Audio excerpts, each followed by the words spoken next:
Shalom, selamat malam sahabat net yang diberkati Tuhan dimanapun Anda berada. Saat ini kami ingin mengatakan bahwa kalian semua adalah sahabat terbaik bagi kami. Di malam yang istimewa ini kita boleh bertemu di KKR yang bertema I Will Go. Mari kita masuk pada acara demi acara. Pertama, kita akan ikuti lagu spesial sebagai lagu buka, dan kedua doa buka, ketiga lagu pujian. Saya undang secara berturut-turut.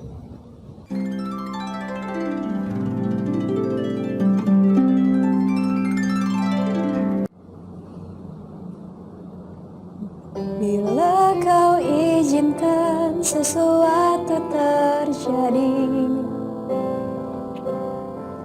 ku percaya semua untuk kebaikanku. Bila nanti telah tiba waktumu, ku percaya kuasa-Mu memulihkan hidupku. Waktu Tuhan pasti yang terbaik, walau kadang tak mudah dimengerti. Lewati cobaan, ku tetap percaya waktu Tuhan pasti yang terbaik.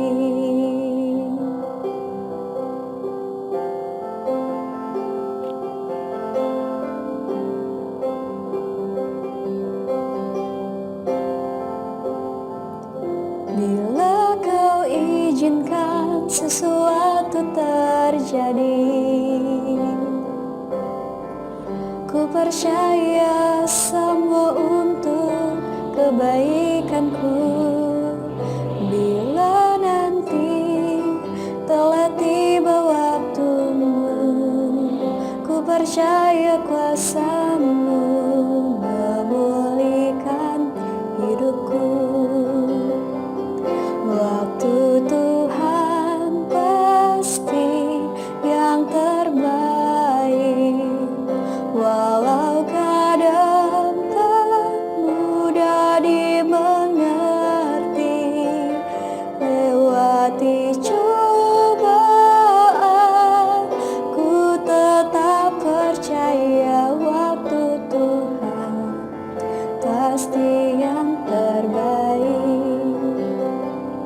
Waktu Tuhan pasti yang terbaik, walau kadang tak mudah dimengerti. Lewati cobaan, ku tetap percaya waktu Tuhan pasti yang terbaik.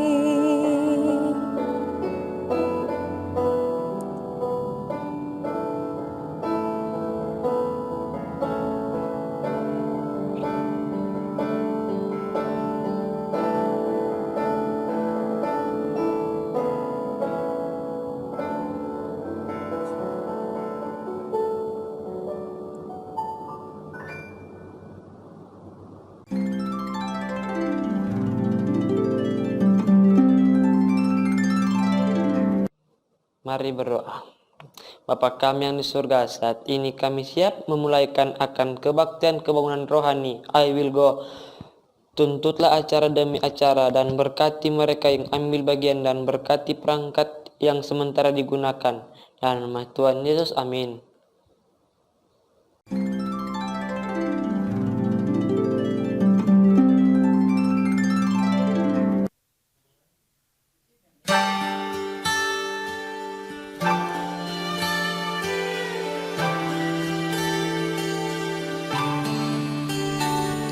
Stillness filled the heaven on crucifixion day.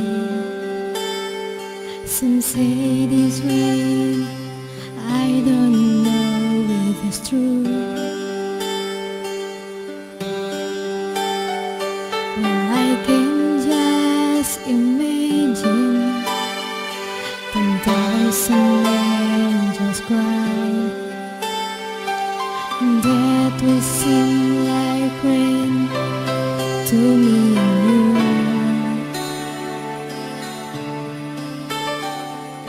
I can just imagine to take him from the tree. They waited for the word from his voice. And when he asked the Father, why hast thou forsaken me? They watched the Savior die of his own choice. I've never seen 10,000 angels cry,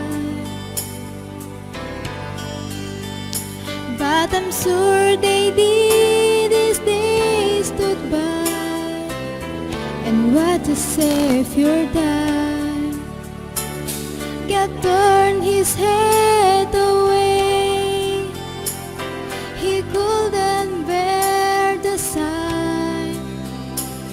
It must have seemed like rain when 10,000 angels cried.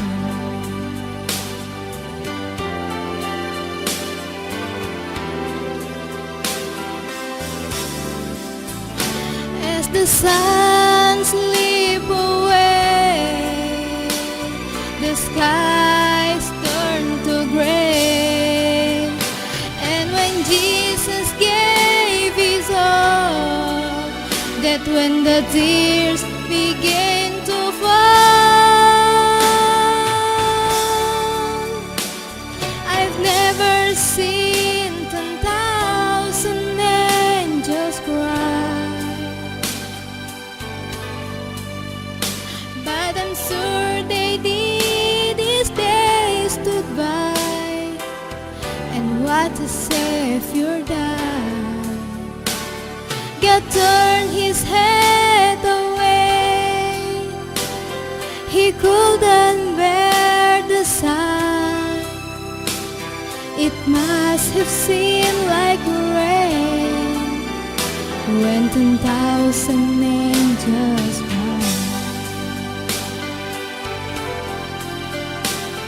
It must have seemed like rain when 10,000 angels cried.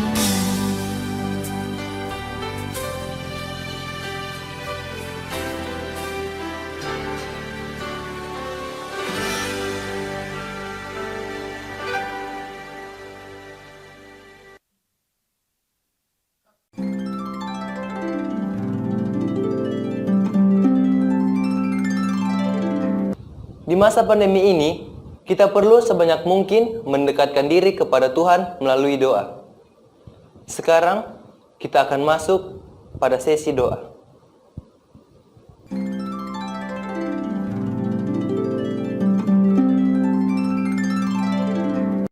Shalom saudaraku, kebutuhan kita ialah kebutuhan akan doa. Menghadapi pergumulan-pergumulan yang ada di hadapan kita, tanpa doa, kita tidak dapat berbuat apa-apa. Karena itu saudaraku, mari kita tunduk kepala, kita berdoa memohon kuasa sorga. Bapa di sorga, kiranya kasih karuniamu dan damai sejahteramu yang melampaui segala akal akan terus menyertai dan memberkati kami. Bapa, kami datang saat ini merendahkan diri kami, namun hati kami jauh terangkat memuji Engkau, memuliakan Engkau, karena kebesaran-Mu yang sudah dinyatakan di tengah-tengah kami. Kami terus mengagungkan Engkau, kami terus memuji Engkau, karena hanya Engkaulah yang layak dipuji dan dimuliakan. Ketika kami memuji Engkau, kami datang juga merendahkan diri kami. Kami mohon pengampunan dosa, kiranya menjadi bagian kami, sehingga semua doa-doa yang akan kami layangkan akan jadi bau harum di hadapan hadirat-Mu. Terima kasih Yesus, karena Engkau mau mati bagi kami. Terima kasih karena Engkau berkorban bagi kami. Dan terima kasih karena Engkau mau mengampuni dosa-dosa kami, mau layakkan kami ada di hadapan hadirat-Mu. saat ini kami mau tuntut janji-Mu Tuhan. Ketika Engkau berfirman, ketika kami meminta, maka Engkau akan mengabulkan doa kami. Saat ini Tuhan, kami sangat membutuhkan kuasa-Mu. Kami terus membutuhkan pertolongan-Mu. Kiranya Engkau tetap hadir bersama-sama dengan kami. Terlebih ketika kami melaksanakan kebaktian kebangunan rohani, I will go, anak-anak muda, terus rindu menyampaikan kabar selamat. Engkau berkati KKR ini, agar ada banyak jiwa-jiwa yang hidup, yang boleh didekatkan dengan Engkau. Dan mereka semakin hari semakin dekat oleh karena pewartaan kebenaran firman Tuhan yang disampaikan oleh anak-anak muda. Oh Bapa di sorga, berkati sepanjang sepekan. Biarlah KKR ini boleh menjadi berkat bagi banyak orang. Semua pemirsa yang mendengarkan boleh diberkati dalam segala kelimpahan berkat sorgawi. Bapa, kami masih berada di tengah-tengah pandemi COVID-19. Kami membutuhkan perlindungan-Mu Tuhan. Biarlah Engkau akan berkati pemerintah pusat sampai di daerah-daerah. Biarlah Engkau akan hikmati mereka dan hikmat sorga, agar mereka boleh menangani dengan cara yang terbaik, sehingga wabah ini akan berakhir dan kami boleh memuliakan Engkau. Oh Bapa di sorga, hubungan kami dengan sesama kadang terganggu. Bahkan hubungan kami dengan Engkau kadang terganggu oleh karena COVID-19. Kiranya pertolongan-Mu senantiasa menjadi bagian kami, karena kami rindu untuk terus berhubungan dengan Engkau. Engkau yang akan singkirkan COVID-19 dari muka bumi ini, sehingga kami boleh lebih luasa untuk datang beribadah, menyembah Engkau di tempat ibadah kami masing-masing. Oh Bapa di sorga, hamba datang dan mendoakan untuk anak-anak Tuhan yang terdampak dengan COVID-19. Mereka mungkin kehilangan pekerjaan, mungkin juga mereka kehilangan tempat di mana mereka berlindung. Kami membutuhkan pertolongan-Mu. Kiranya Engkau yang akan menyiapkan yang terbaik bagi mereka, dan Engkau yang akan berikan kecukupan hidup bagi mereka. Bahkan mereka yang terpapar dengan COVID-19, kami selalu berdoa dalam nama Yesus.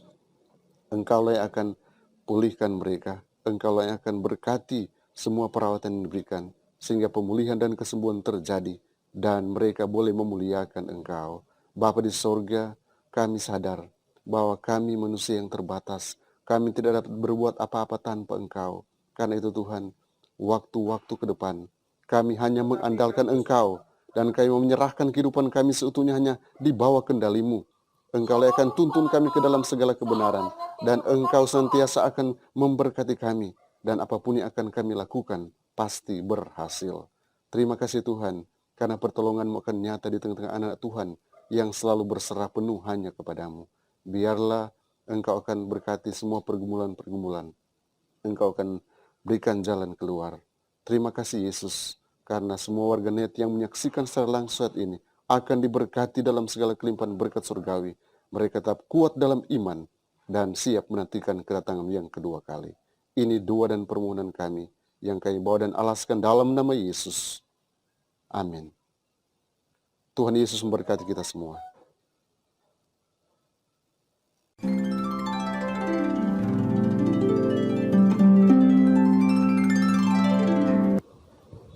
Saat ini, marilah kita siapkan hati dan pikiran kita untuk mendengarkan firman Tuhan. Tetapi sebelumnya, mari kita menyanyikan lagu tema.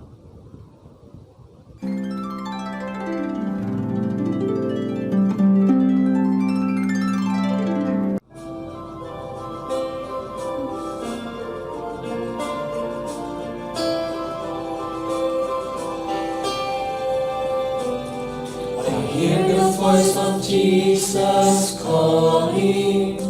My answer is, I will go. I see the need of people crying. My answer is, I will go. I go to share the message of love. Share the blessed hope. But if I get discouraged, I go to Jesus' help, because I have decided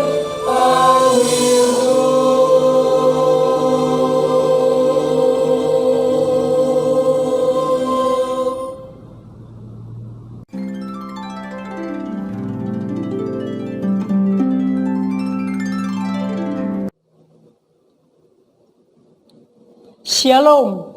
Selamat malam sahabat net yang diberkati oleh Yesus Kristus. Dimanapun Anda berada yang sedang menyaksikan secara langsung, di malam yang indah ini saya ingin mengatakan bahwa Yesus sangat mencintaimu. Sahabat net, hari ini kita bersyukur karena kita boleh bertemu kembali di kebaktian kebangunan rohani pada malam ketiga dengan tema I Will Go. Sebelum kita memasuki topik pembahasan kita, mari kita satu di dalam doa. Maha besar ya Tuhan Allah Bapa kami yang bertata dalam kerajaan surga. Di malam yang indah ini kami siap untuk mendengarkan firman-Mu. Kiranya Engkau memberkati firman ini agar dapat dimengerti dan boleh menjadi kemuliaan akan nama Tuhan. Inilah doa dan permohonan kami ya Tuhan. Sempurnakan doa kami yang kurang dalam nama Yesus. Amin. Sahabat net, hari ini kita akan membahas tentang karakter dari Yesus Kristus yang adalah hakim kita.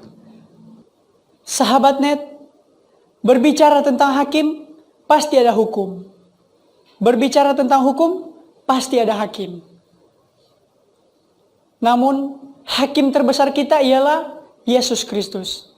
Di dalam Yesaya 33 ayat 22 mengatakan, sebab Tuhan ialah hakim kita. Tuhan ialah yang memberi hukum bagi kita. Tuhan ialah Raja kita. Dia akan menyelamatkan kita. Kalau kita mendengar ayat itu, tentu kita tahu bahwa Yesuslah yang membuat hukum itu bagi umat manusia, agar kita dapat memperoleh keselamatan.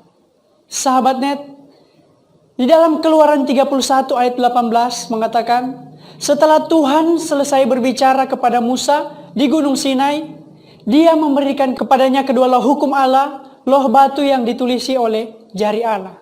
Tentu kita tahu bahwa hukum yang Tuhan tulis itu, Ia tulis dengan jari-jarinya sendiri. Karena hanya Tuhan yang dapat membuat hukum itu dengan sempurna. Di dunia ini, terdapat lebih dari 30 juta hukum yang telah didefinisi oleh manusia. Tetapi Allah hanya mengkonsep satu hukum yang dapat mengubah dunia ini. Hukum apakah itu? Yaitu ke-10 hukum Allah. Hukum yang pertama mengatakan, jangan ada padamu Allah lain di hadapanku. Artinya, kita sebagai manusia jangan mencintai apapun lebih daripada Tuhan. Misalnya, kalau kita sedang beribadah, janganlah kita memilih untuk menonton bola ketimbang beribadah. Atau lebih memilih menonton TV daripada beribadah. Sahabat net, hukum yang kedua mengatakan, jangan membuat bagimu patung yang menyerupai apapun. Artinya, janganlah kita membuat patung yang berbentuk apapun untuk disembah dan dipuji. Karena hanya Tuhanlah yang layak untuk kita hormat dan puji. Hukum yang ketiga mengatakan, jangan menyebut nama Tuhan Allahmu dengan sembarangan. Sahabat net, nama Tuhan itu begitu rumit dan suci, sehingga orang Israel tidak berani menyebutnya.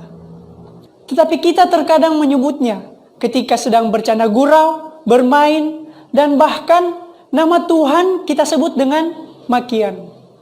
Sahabat net, kalau kita mengasihi Tuhan, maka kita jangan pernah menyebut nama Tuhan dengan sembarangan. Hukum yang keempat mengatakan, ingatlah dan kuduskanlah hari Sabat. 6 hari lamanya engkau akan bekerja, tetapi hari ke-7 adalah hari Sabat Tuhan Allahmu. Sahabat net, ketika kita sedang menyucikan Sabat, maka kita sementara menyatakan bahwa Tuhan Allah lah yang menciptakan dunia ini, termasuk kita sebagai umat manusia. Dan dunia ini tidak jadi secara kebetulan, seperti teori evolusi, tetapi Sabat adalah tanda peringatan penciptaan Allah akan dunia ini. Hukum yang kelima mengatakan, hormatilah ayahmu dan ibumu. Sahabat net, kita sebagai orang muda, janganlah kita pernah melukai atau mendukakan perasaan atau hati orang tua kita. Karena berkat dan kutuk ada di tangan mereka. Dan ada juga yang mengatakan bahwa surga ada di telapak kaki ibu. Hukum yang keenam, Hukum yang keenam mengatakan jangan membunuh. Sahabat net, ketika Anda membunuh, itu adalah tindakan kriminal. Tuhan melarang kita untuk saling membunuh.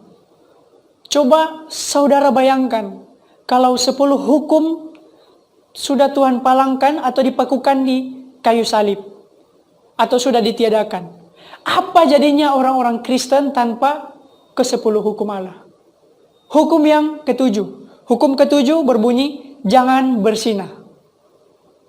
Sahabat net, Alkitab mengajarkan kita untuk tetap setia kepada pasangan kita. Melakukan hubungan suami istri di luar nikah adalah perbuatan yang berzina. Melakukan juga hubungan suami istri dengan suami atau istri orang juga merupakan perbuatan yang berzina. Dan akibat dari perzinahan itu ialah timbul penyakit-penyakit yang mengerikan. Terjadi juga renggangnya hubungan sesama dengan Tuhan. Dan anak-anak akan menjadi korban. Sahabat net, hukum yang ke-8 ialah jangan mencuri. Perintah yang ke-8 ini mengajak sahabat dan saya untuk bekerja keras. Dan janganlah kita mengambil milik orang lain untuk memenuhi kebutuhan kita. Di dalam Lukas 3 ayat 14b mengatakan, jangan merampas dan jangan memeras, dan cukupkanlah dirimu dengan gajimu. Sahabat net, di dunia yang sekarang ini, mencuri sudah menjadi tren bagi Indonesia seperti korupsi. Kita yang sudah belajar tentang firman Tuhan, janganlah kita ikut terbabit dalam dunia keserakahan dengan mengambil hak dan milik orang lain. Entah itu barang yang besar atau yang kecil. Yang namanya bukan milik kita, janganlah kita ambil. Sahabat net, hukum yang ke-9 mengatakan, jangan mengucapkan saksi dusta tentang sesamamu. Tentu, berdosa adalah pelanggaran terhadap hukum Allah. Di dalam Matius 5 ayat 37 mengatakan, jika ya, hendaklah kamu katakan ya. Jika tidak, hendaklah kamu katakan tidak. Apa yang lebih daripada itu berasal dari si jahat. Hukum yang ke-10 mengatakan jangan mengingini. Sahabat net, di dalam Filipi 4 ayat 11, kukatakan ini bukanlah karena kekurangan, sebab aku telah belajar mencukupkan diri dalam segala keadaan. Sahabat net, manusia tidak pernah merasa puas. Janganlah kita membiasakan diri kita untuk memikirkan milik orang lain. Tetapi marilah kita melatih otak kita agar memikirkan perkara yang di surga. Sehingga kita tidak punya waktu untuk memikirkan milik orang lain atau apapun itu. Di dalam Kolose 3 ayat 2 mengatakan, pikirkanlah perkara yang di atas, bukan yang di bumi. Sahabat net, di dalam Matius 22 ayat 37 sampai 40 mengatakan, jawab Yesus kepadanya, kasihilah Tuhan Allahmu dengan segenap hatimu dan dengan segenap jiwamu dan dengan segenap akal budimu. Itulah hukum yang terutama dan hukum yang pertama. Dan hukum yang kedua yang sama dengan itu ialah kasihilah sesama manusia seperti dirimu sendiri. Pada kedua hukum inilah tergantung seluruh hukum Taurat dan kitab para nabi. Hukum yang pertama dan yang utama ialah hukum ke-1 sampai hukum ke-4. Jikalau Anda mengasihi Tuhan dengan segenap hati, segenap jiwa, dan dengan segenap pikiran, maka kita akan menuruti hukum pertama sampai hukum yang ke-4. Hukum yang kedua yang sama dengan itu ialah hukum yang ke-5 sampai hukum yang ke-10. Sahabat net, sebagian orang percaya bahwa hukum Allah telah dihapuskan atau ditiadakan. Dalam hukum Musa terdapat 4 jenis hukum. Yang pertama adalah hukum moral. Hukum moral itu ialah hukum yang Tuhan sudah sediakan kepada kita, yaitu ke-10 hukum Allah. Dan hukum yang kedua adalah hukum sipil. Hukum yang mengatur tentang pemerintahan. Hukum yang ketiga ialah hukum kesehatan. Hukum yang mengharuskan kita semua untuk mencuci tangan sehabis buang hajat. Dan hukum yang keempat adalah hukum upacara. Hukum yang mengatur persembahan korban. Sahabat net, ada satu hukum yang sudah digenapkan atau ditiadakan, yaitu hukum upacara kurban bakaran. Karena itu sudah digenapi di kayu salib melalui kematian Yesus Kristus. Di dalam Lukas 16 ayat 17 mengatakan, adalah kebenaran yang Yesus bicarakan saat ia berfirman, lebih mudah langit dan bumi lenyap daripada satu titik dari hukum Taurat batal. Sahabat net, hukum Taurat itu tidak ditiadakan atau tidak dipalangkan, karena itu untuk mengatur hubungan kita dengan Tuhan dan untuk mengatur hubungan kita dengan sesama umat manusia. Di dalam 1 Korintus 14 ayat 40 mengatakan, tetapi segala sesuatu harus berlangsung dengan sopan dan teratur. Jadi, akhirnya saudara, di dalam Matius 22 ayat 37 sampai 40, itu merupakan ayat penuntun kita. Di dalam Galatia 3 ayat 24 mengatakan, jadi hukum Taurat adalah penuntun bagi kita sampai Kristus datang, supaya kita dibenarkan karena iman. Ayat yang terakhir, di dalam Yohanes 14 ayat 15 mengatakan, jikalau kamu mengasihi aku, kamu akan menuruti segala perintahku. Sahabat net, ayat ini merupakan ayat yang sering kita dengarkan. Tentu, janganlah kita bosan untuk mendengarkan ayat ini.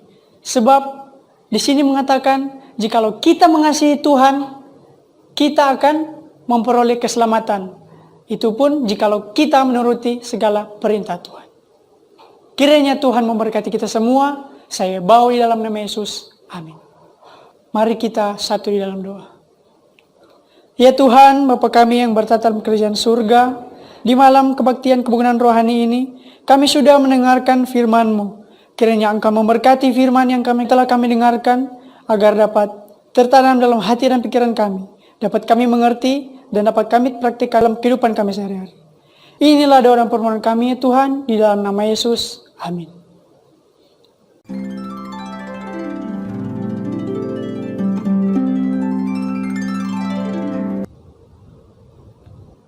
Sahabat net yang berbahagia, ibadah kita saat ini sudah berakhir, tapi kami masih mengundang Anda besok untuk menyaksikan penyegaran rohani.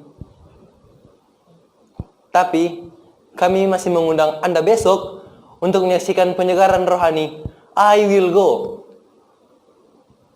Pemirsa yang diberkati Tuhan, jangan lupa untuk mengikuti protokol pemerintah dengan jaga jarak, pakai masker, cuci tangan. God bless you.